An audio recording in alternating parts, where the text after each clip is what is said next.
Welcome back to the Leadership Blueprint podcast. Today's conversation is with Princess Castleberry, a leadership capacity strategist and global speaker who works at the intersection of pressure, risk, and performance. She helps leaders strengthen judgment, decision-making, and execution when the stakes are high and the margin for error is low. With deep experience in crisis response and enterprise risk, Princess brings a rare perspective on why leadership breaks down under pressure and how to build the capacity to lead through it. This is the grounded, real-world conversation on what leadership actually demands today. I'm excited to dive into this one. Please welcome Princess Castleberry.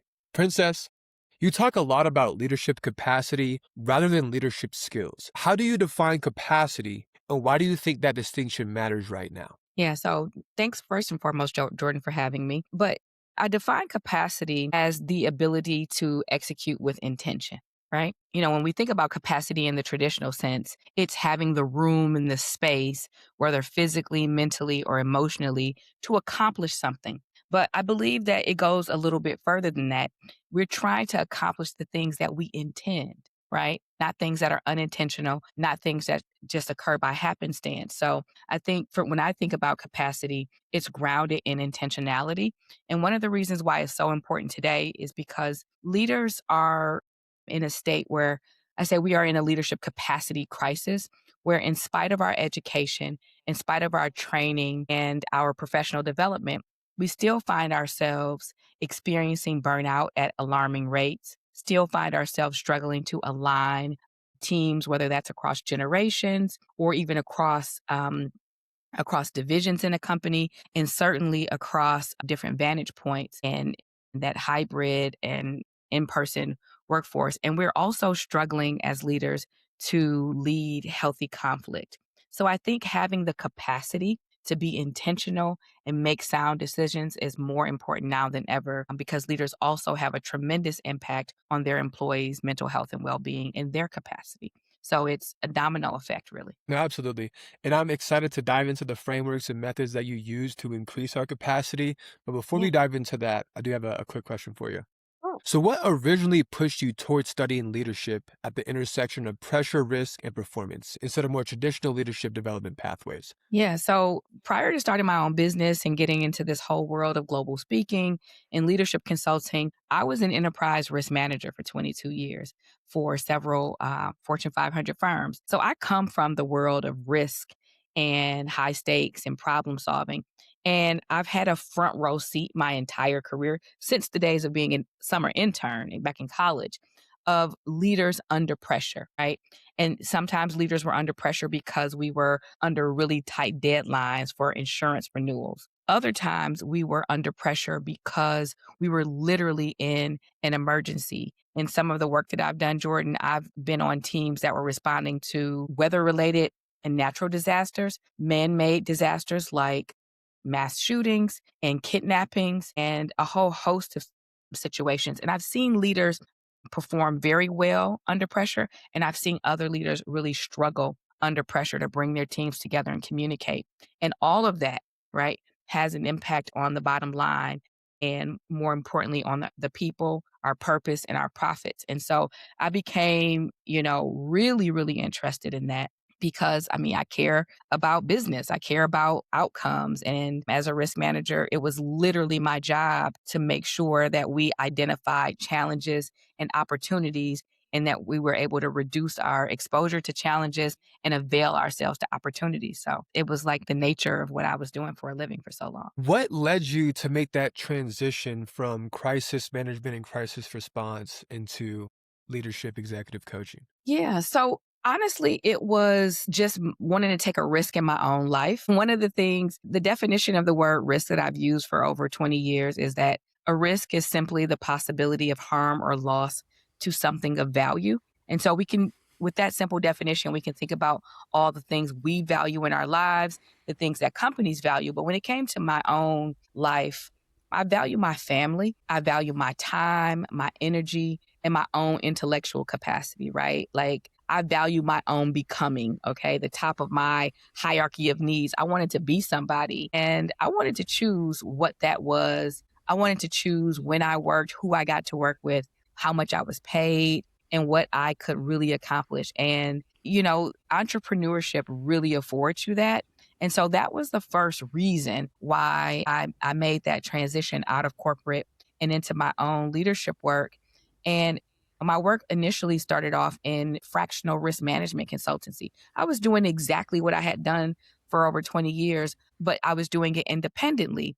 But in that work, again, I started to see leaders struggle. And I knew that, I could be much more effective as somebody providing direct advice and counsel to leaders. And for me, that even graduated that counsel to leaders and getting inside their heads and their challenges propelled my global speaking career. I mean, it turned out to be an entirely different career and helped me land myself on stage, sharing these ideas with leaders in mass. So it's been incredible. Yeah, looking at some of the footage that you have on your website, extremely impressive. I one day aspire to be a keynote speaker, at least speak Yeah. publicly. It's definitely a dream of mine. So congrats on that. Thank you so much. So, of course, with your previous career in crisis response and enterprise risk, where do you feel like leaders misunderstand how they should respond under pressure? Or let me rephrase that.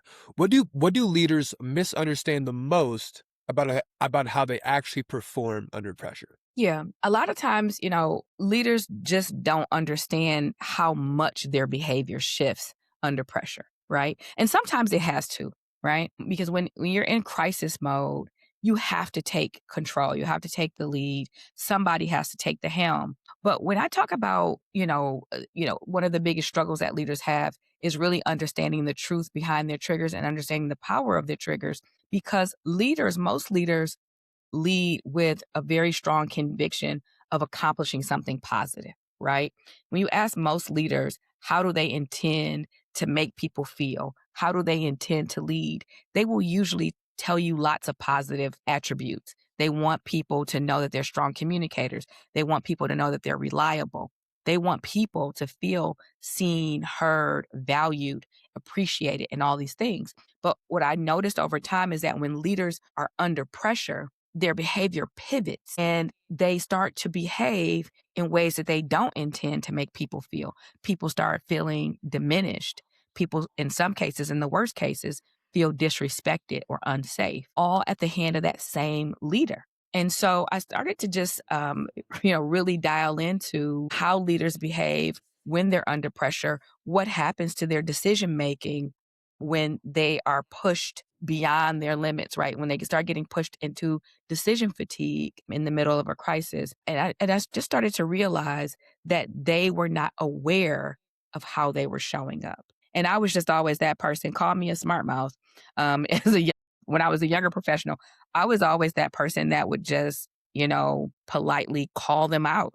I never would do it in front of a group, but I had a lot of really close relationships with the leaders that I work with and the teams that I served. And I was not afraid to pull somebody who was a senior director or even an executive to the side and say, hey, do you realize how you're showing up right now?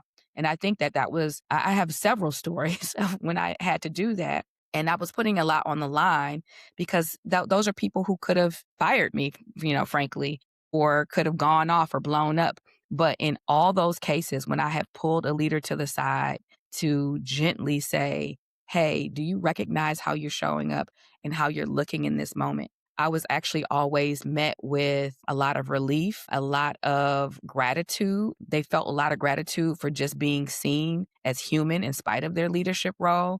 And I always offered myself as somebody who could help them.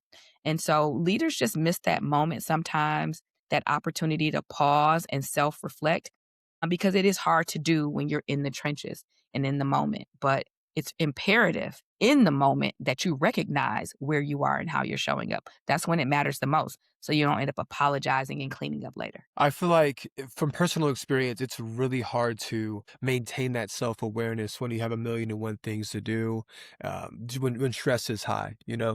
So I definitely have been in that state of not showing up my best self before. Princess, you said that stress shows up in judgment before it shows up in burnout. What are the earliest signs leaders should be paying attention to? Yeah, some of the earliest signs of stress actually show up in your body first, right? Before you get the results of the stress. and the downstream impact. When leaders feel that constant headache, that pressure and that tension in the neck and shoulders, sometimes it's a feeling in your gut. It can show up literally as a burning or just an overwhelming sensation, almost in some cases, almost like feelings of nausea, excessive tiredness, being almost like internally disgruntled, not being able to settle, not being able to sleep. Those are some of the earliest signs that there's something going on inside of you, like that burnout is brewing in your body, and it shows up that way first. But then, you start to see a behavioral shift, right? Sometimes people can feel withdrawn, they can start to experience apathy. And one of the things that becomes an early leadership choice is that you have to have somebody on your team that you trust in your corner or, on a personal level, maybe in your home, your family, your friend circle that is allowed to check you, that is allowed to, when you can't see it for yourself, hold a mirror up to you. And you have to be proactive about that, about giving somebody permission, somebody who you don't think will abuse that or try to use that position to manipulate you. But if you give somebody on your team or in your family or friend circle the ability to hold the mirror up and say, hey, I think you need to look at this. I think you need to look at how you're showing up. That's the quickest way to start to interrupt it. But again, just to reiterate, listening to your own body and then listening to the people that you strategically put in place to let you know. That's, to me, the simplest and most practical warning system. Thank you for those insights. I feel like this is exactly why leadership consulting or leadership coaching is so valuable, because when you are in a place of leadership, the staff beneath you, they're probably not going to check you. Most of them probably aren't going to have the courage that Princess had to No, actually check their boss. No, I'm, they're I'm a always going to say, "Oh, I'm a Detroit girl, so Detroit girls stay stuck. no, we love that." But yeah, I feel like unless you have somebody in your corner to recognize those traits and those qualities that you are currently possessing, it can lead to burnout and lead to the company actually deteriorating over time. Those are just Absolutely, my thoughts. absolutely, it can. Now, Princess, why do you think high performing leaders are often the least aware that they're approaching a capacity limit? Yeah. So one of the things, I mean, you just said part of it, right? Nobody has the nerve to tell them. And then here's the other part. Leaders who are performing at a high capacity are usually getting stuff done. And so it's hard to recognize that you have a problem if you're also being rewarded for the same behavior, That's right? deep. You should say that again. It's hard to recognize. It's really hard to recognize, like, if you're trailing toward burnout, if you're being rewarded for the same exact behaviors, right?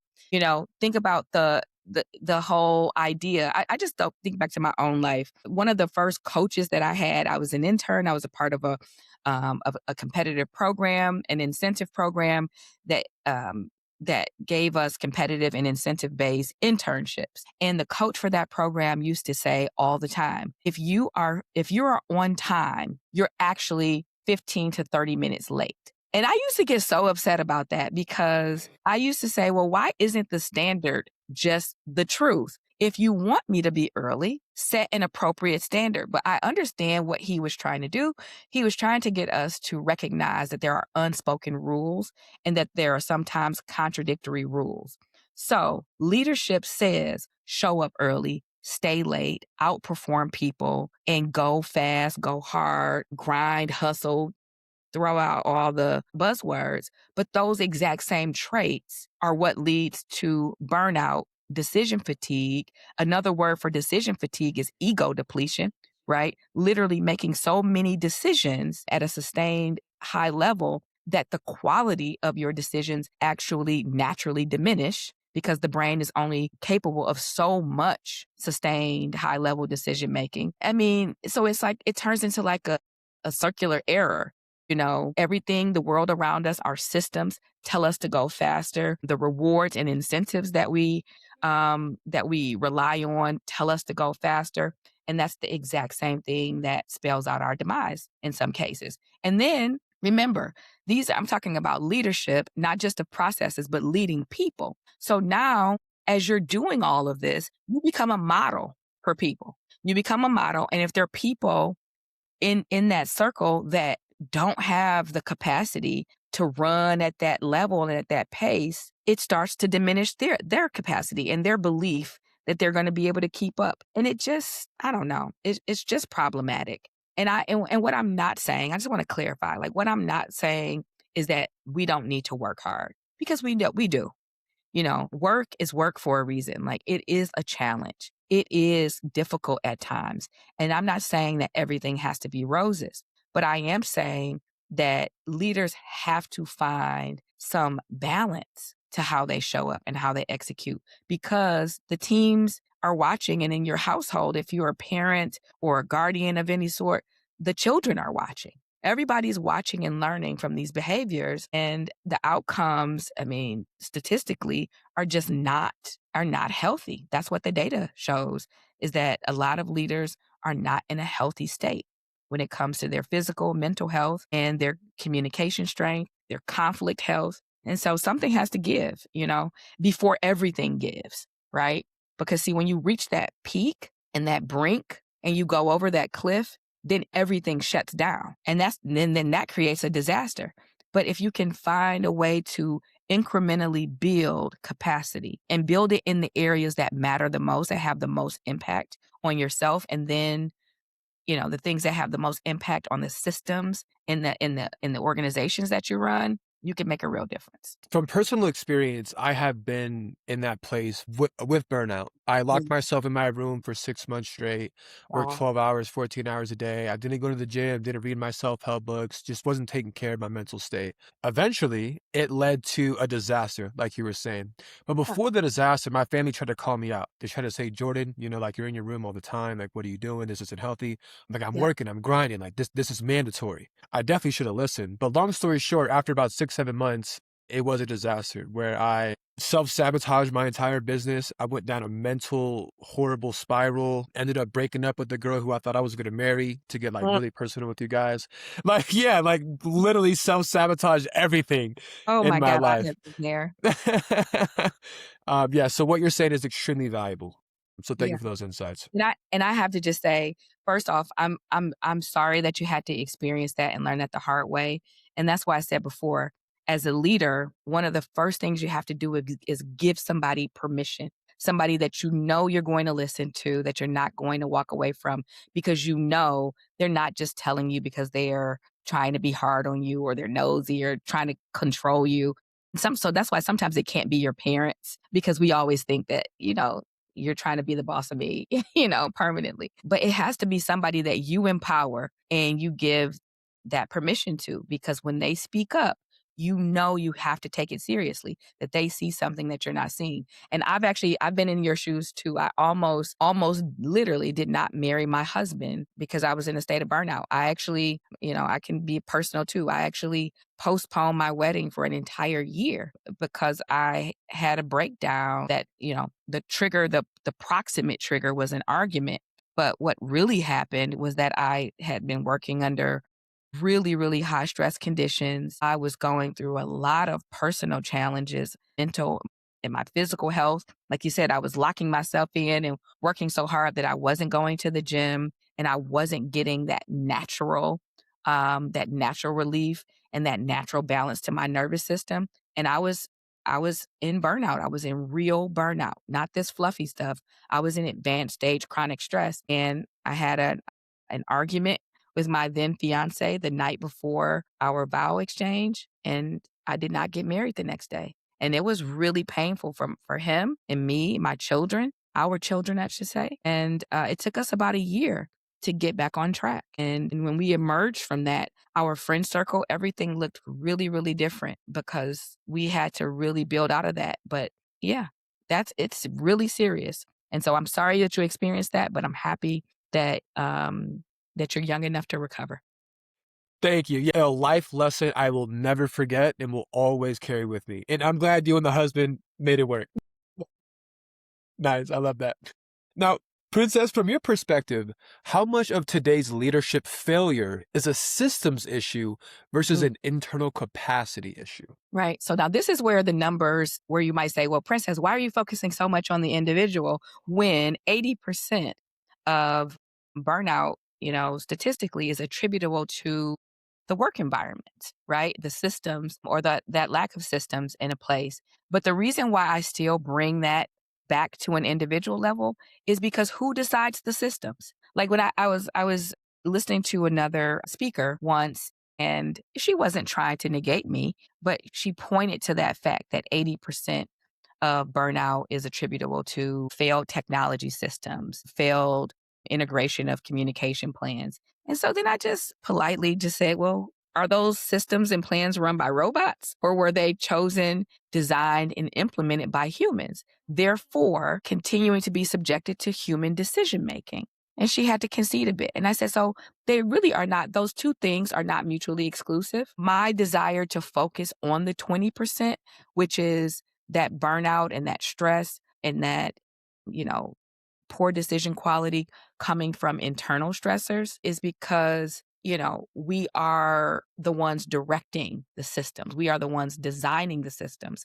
And I think the more clear you can become on an individual basis and the more clear you can become on a team basis, you can then collaborate to design better systems and to have honest conversations around what's plaguing the workplace or the professional environment. So, yeah. No, great insight. Princess, can you walk us through the core idea behind your live, lead, and build leverage framework and where leaders tend to struggle most within it? Yeah. So, live, lead, and build leverage is my answer to the leadership capacity crisis. Now, when I looked at a lot of the other very prevalent leadership models and frameworks, I saw some gaps, frankly. I mean, I saw great skills and capacities that the models were building, but this is about specifically addressing issues that drain our capacity. So, live, lead, and build leverage has 6 parts to it, and the essential part of the framework, the core of it, is the very first principle that you identify the truth in triggers, right?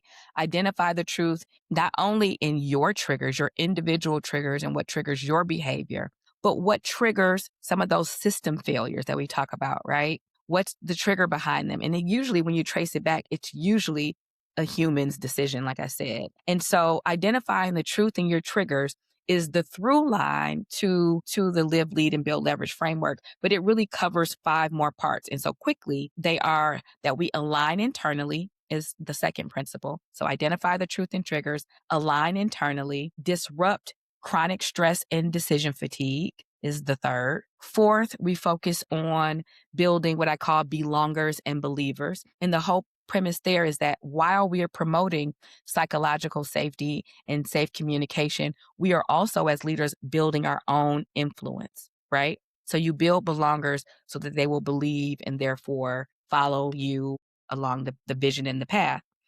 The f- the fifth part of the framework is one of my most favorite to talk about and to teach the skills, but it's called eliminate conflict waste. And conflict waste is special because it's not the same as just traditional conflict.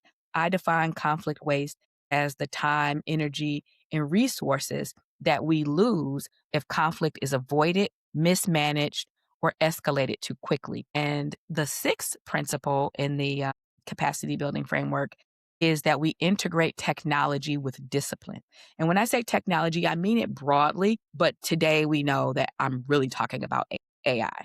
And so, but that we integrate technology, including AI, with discipline, right? With discipline and guardrails. And so, again, when you think about this very comprehensive framework that takes us from looking individually at self awareness and then moving out to the realms of situational awareness, then tapping into our mental health, our communication, our the systems and the psychological safety and how we navigate through conflict. When you think about all that together, those are the same exact challenges that pull leaders down and that take teams under. And so I'm very intentional about helping leaders build their skills in all of those areas so that they can lead more holistically. I love it.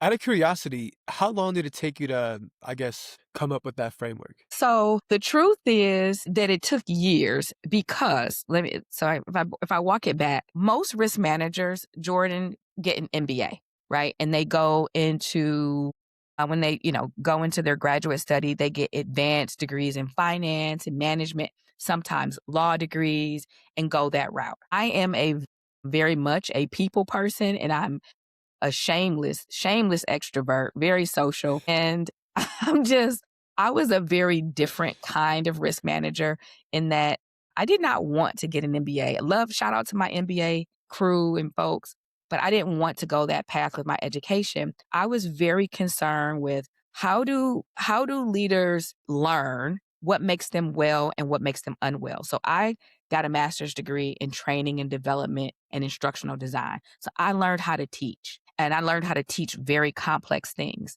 And then I later studied and got a certificate in wellness counseling because I wanted to know mentally and emotionally what made people well and unwell. So the framework was actually a collection of a lot of different trainings I had built over the years. I mean, I built these things, and sometimes it would come up in a casual conversation. I'm talking to somebody and I would say something and I'd be like, damn, that was good. Let me write that down. And the way my mind works, when I thought I was onto an idea that was great, because I had the skills to do it myself, I would literally build courses and experiences out of that knowledge. And over time, I had this collection of trainings that, in some respects, there were overlaps. So I had to do a lot of streamlining and cutting. And then ultimately, I ended up with about a core set of 12 experiences and talks, so it's a mix. It's keynotes, workshops, digital courses. And I had all of this. And then I honestly, I used AI and I uploaded, into the proprietary version. I uploaded what I had and I asked AI to help me draw a through line. Like, what's my through line here? And so it picked up that regardless of what I was talking about, I wanted to center people on risk management principles. And I wanted things to be practical and actionable, and that I wanted to teach these certain capacities. So I used AI to find that through line. And because I love alliteration, I used AI and we came up with the naming that we coined and protected: live, lead, and build leverage. And we just put it together using technology with discipline. So everything that I talk about is what I've done for myself. I drink my own Kool-Aid, and I have never suggested anything to a leader that I have not done and tested in my own world. I feel like when you have a trademark or a framework that is that comprehensive, it takes years to develop. You don't just wake up one day and say, "Okay, this is the framework I want to utilize." No, Right, it takes years in the trenches of developing that. And thank you for being transparent regarding utilizing AI. For for anyone sure. out there that's listening and you are denying to the world that you utilize AI, well, like you're just lying to yourself. But secondly, if you Exactly. don't utilize AI, you're doing yourself and your business a You disservice. for sure. Okay. It is here to help you, not hinder you. Exactly. Thank you, Princess. I kind of want to talk about on one of your keynotes here. So one of your keynotes focuses on navigating tension without losing trust or momentum. What do Yes. most leaders do wrong when conflict actually shows up? Yeah. So well, the first thing is people don't understand where their conflict style came from. So remember how I said identifying the truth in your trigger is the cornerstone to all the other parts of the framework. And so a lot of people have never asked how they behave in a conflict. They don't think about how they behave in the conflict, usually until it's too late and they're having to go apologize to somebody, right? Because they did something wrong. And so the first thing I have people examine is how they experience conflict in their childhood and young adulthood, because it's usually very telling. Most people, when you ask them, is conflict something positive or negative? They automatically say it's something negative. And then when you ask people, would you rather avoid it? They would rather avoid it. But then when you can get people to the truth of why do you want to avoid it? What's the story behind you wanting to avoid it? You hear some very serious things like, I've never seen conflict modeled in a healthy way. It can graduate into, well, I did see lots of conflict and I was usually on the end of it where I was deemed wrong and I got judged or, punished for it. And in some of the worst cases, when people were in conflict, they were abused. And we just, we just cannot have real adult conversations and pretend that we live in a world where abuse isn't prevalent. It is very prevalent in our society, and not just toward children, domestically between adults and partners. And abuse can range, in a lot of ways, physical, financial, emotional. mental. And so people have some real serious stories behind conflict that creates hesitation. So one of the hardest things as a leader sometimes is just admitting that you did not learn conflict in a healthy way in the times in your life where it mattered the most. And so people haven't found their voice in conflict. So the way I help people navigate through that is again to really identify how they experienced it, and then to help them understand that some of the environments that we're working in today are not those same environments, and that you are safe here, right? And you got to get people to at that point of safety before you get them to engage in something that they didn't experience in a healthy way. And then from there, one of the strategies I teach, two things is, I help people just identify how do they show up? Like, what kind of conflict communicator are you? Are you a person that if you're triggered into a conflict, do you get very rational and you want to weigh options and pros and cons and you become this very rational person? Are you a person that becomes emotional and you start to emote and say what you're scared about or what you're concerned about or what you're thrilled about? Because all conflict doesn't have to have a negative origin. Sometimes it's just a disagreement in approach. Are you an analytical person or authoritative who, likes to, kind of put your position forward and say, hey, as the director, as the host, as the leader, I know best because, by virtue of my position or my vantage point?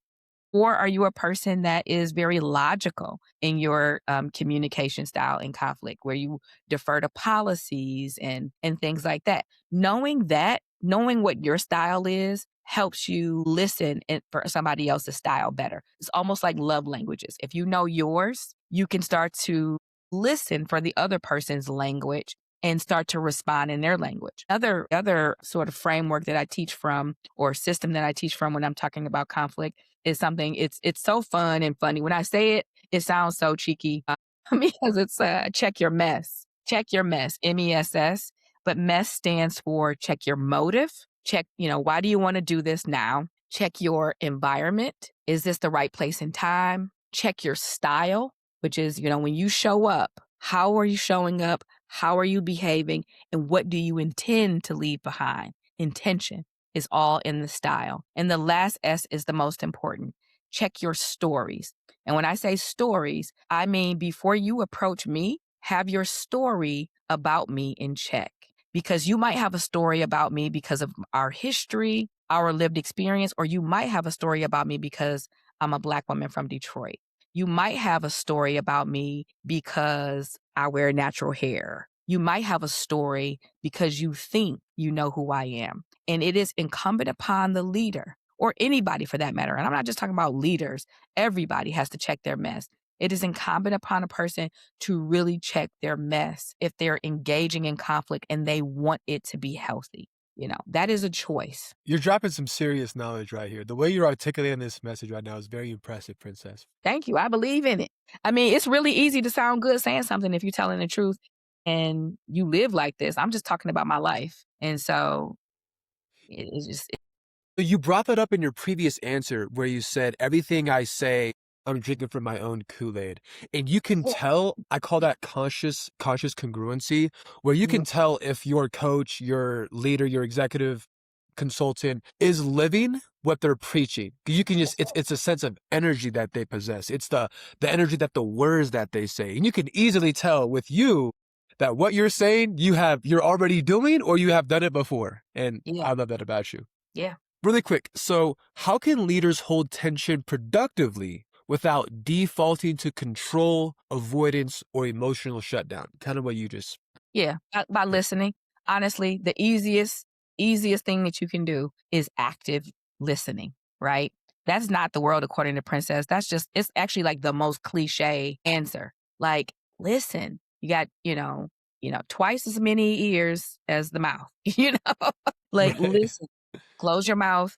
And what I tell people is when you get to those clashes that just won't go away, like you used all the things. You're like, Princess, I understood my style and I checked my mess and I'm here and I've tried to have a healthy dialogue and it's still not working. Now what? I usually give my clients and folks in my audience a list of 10 to 15 healthy conversation starters, like healthy ways to frame up a conversation. One of my favorite questions is I would say something like, Jordan, if we had to solve this challenge in the next 30 minutes, if we only had 30 minutes, what would you propose? Interesting. And it gives the other person space, a time constraint, first off, to say, I'm here, I'm present, and you've chosen this space. Is this a good time? Do you need more time? So when you say, hey, if we had to solve this in 30 minutes, what would you do?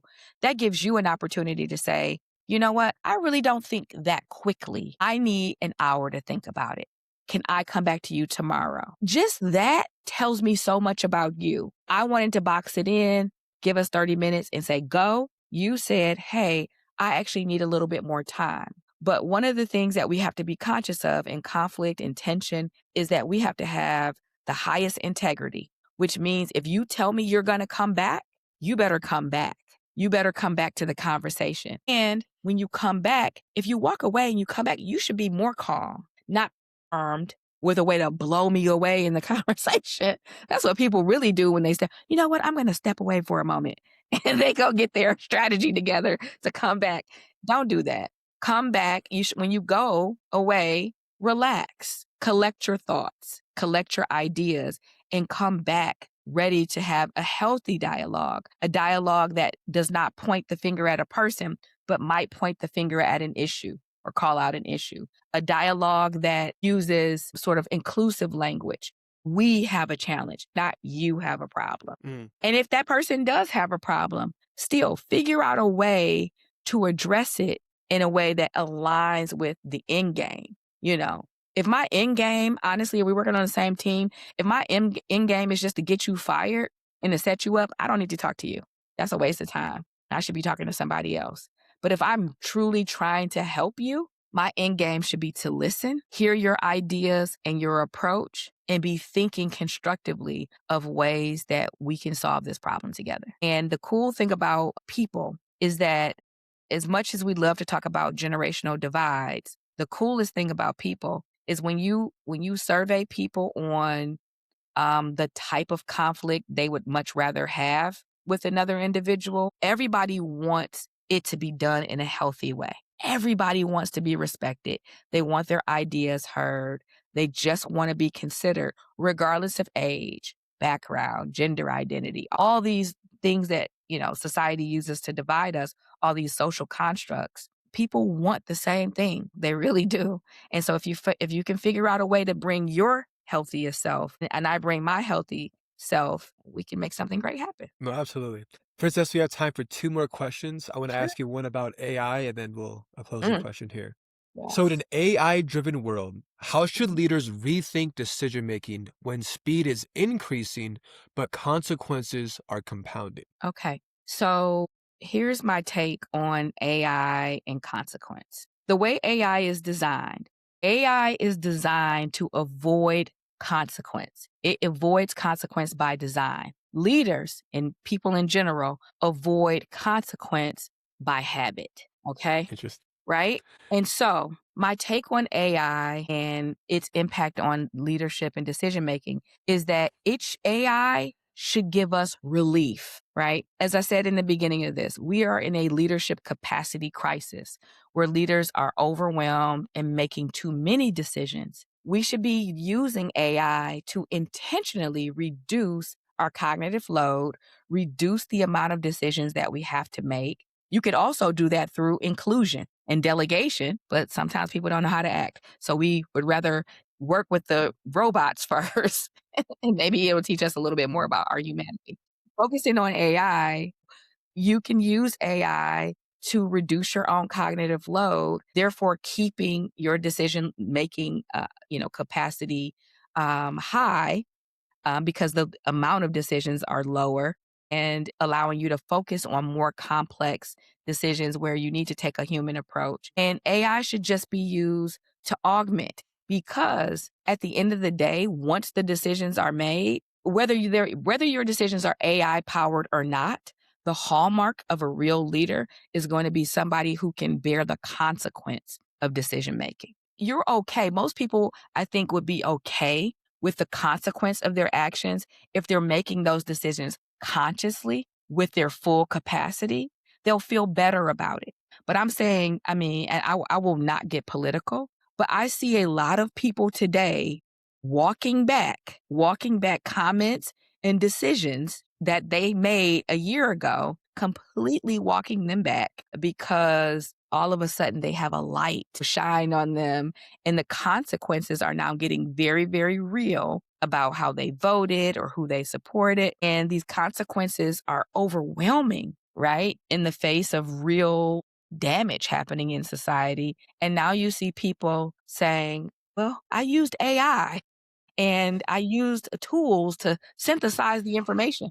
You still got to put your human stamp on it. So to me, that's the big driver, that we need to use AI and view AI as a thought partner, Mm. as something that synthesizes our decision making, that accelerates our decision making and gives us more capacity, but it will not become a scapegoat for consequence. You should not let AI do your thinking for you. It should accelerate your thinking processes. Yeah, don't let it do the thinking for you, and don't don't try to make that the consequence bearer. Like, you cannot blame AI. No, yeah, No different than you can't always blame the systems for your burnout, especially if you're a leader proliferating those systems. Make a change. exactly. If you're a leader who's a leader, it can change the systems. It's on you then, you know? Princess, we have time for one more question. If a leader listening to this conversation feels like they are the constraint, not the team or the strategy, where should they start? Start with a bit of humility and a little bit of grace for yourself. Admitting that you are the trigger is one of the biggest doses of humility a leader can exercise, and then literally getting the help, whether that's coaching. And I will say this as a coach, coaching is not the end all be all. Sometimes people need help, they need therapy, they need psychiatry, and there's nothing wrong with that. Okay. There's nothing wrong with that. If nothing else, if you listen to this entire cast and take nothing else away, it's that it's okay to get help, and that in spite of your pay grade, in spite of your education, you are still worthy of help and that you're still human. Just go get the help that you need. You recognize something, you've already done more than 50% of the work in just being aware. I do want to add one more thing to everyone listening out there about therapy. I've been in therapy since my meltdown, since my self-sabotage. And just like executive coaches, if we live our life in these four walls right here, we only know what we know. But an executive coach, a therapist can look on the outside of the four walls that we put ourselves in and provide so many new insights, so many new methods or frameworks or just ways of thinking that we would have been clueless if we have never sought out Princess as an example or have gone to therapy. And it has done wonders for my life. And for anyone out there who's listening, I'm sure it can do wonders for yours as well. Yes. And Princess, you have a book that is published and released, right? Can you please tell me more about that? Yeah, so the book is called The Truth is in the Trigger: Decode the Triggers Driving Your Stress and Burnout. And honestly, it introduces the Live, Lead, Build, Leverage framework and then immediately shifts because the book really just focuses on that very first capacity builder, which is identifying the truth in your triggers. So it takes the reader on a journey where we systematically map out what is triggering you. So the book is all really about you. I offer up some of my own personal stories, and then I pull in stories from leaders that I've worked with over the years, and just create a space where you can see yourself and when you're not, when you're alone, but you can see yourself through other people's stories. The book is loaded with questions that takes you through, and it's amazing. It's a short book. You don't know this about me, Jordan, because we're online, but I'm only 4'10". So as I love to say, the book is short and direct, just like me. And it is a fast read, but a slow study. So you can get a copy of The Truth is in the Trigger on my website, or you can get it on Amazon Prime. Perfect. All right. Well, thank you so much, Princess. Princess, any closing notes you wanna add? Where can they find you on social media, website, et cetera, et cetera? Yeah, so my website's super simple. It's just princesscastleberry.com. And on social media, I love LinkedIn. I think I am still the only Princess Castleberry on there. So if you find her, you found me. And on social channels, I am at Princess Castleberry Speaks. Easiest way to find me. My parting words are to just take care of yourself and each other. I think that used to be Jerry Springer, but long live Jerry. It's a good mantra. It's a good way to live, you know? It is. It just is. It works. Absolutely. Princess, it was a pleasure having you. I'm definitely gonna have to rewatch this to get the full insight and the full value from it. But I had a great time. Thanks for joining us. Thank you. For those listening out there, it was a pleasure having you. We'll talk to you guys soon.